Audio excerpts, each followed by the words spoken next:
You know, as Seventh-day Adventists, I've noticed we tend to feel pretty secure. After all, we've got the truth, right? Ellen White even tells us it is as certain that we have the truth as that God lives. And Satan, with all his arts and hellish power, cannot change the truth of God into a lie.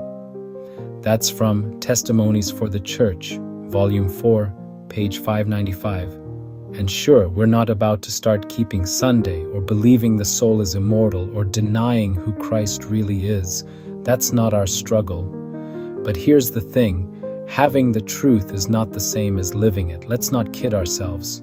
If my so-called knowledge of the truth doesn't keep me from living and acting just like the world, I'm no different than the churches before me. Remember the Jews in Jesus' day? They had the Sabbath, the scriptures, the right name.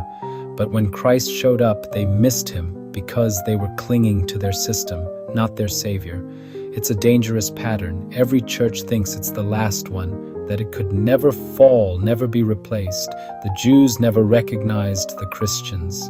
Catholics didn't recognize the Protestants. Protestants didn't recognize Adventists. And now Ellen White warns in The Great Controversy, page 608, that if there's a faithful remnant in these last days, even Adventists might not recognize it. We have to ask ourselves, are we following Christ or just our church? Are we building a relationship with him or hiding behind a name? Ellen White is clear. We are not saved as a sect. No denominational name has any virtue to bring us into favor with God. That's from the Review and Herald, February 10th, 1891. Jesus himself says in John 17:3, "And this is life eternal, that they might know thee, the only true God, and Jesus Christ, whom thou hast sent." It's about a relationship. The church is meant to be the bride of Christ, a living, breathing connection, not just a club with the right doctrines. So this is my wake-up call for myself and for you. I can have confidence in the message, infallible truth, as Ellen White says, but I can't put my trust in an organization to save me. The sacred relationship between Christ and the church is just that, sacred, personal, and living.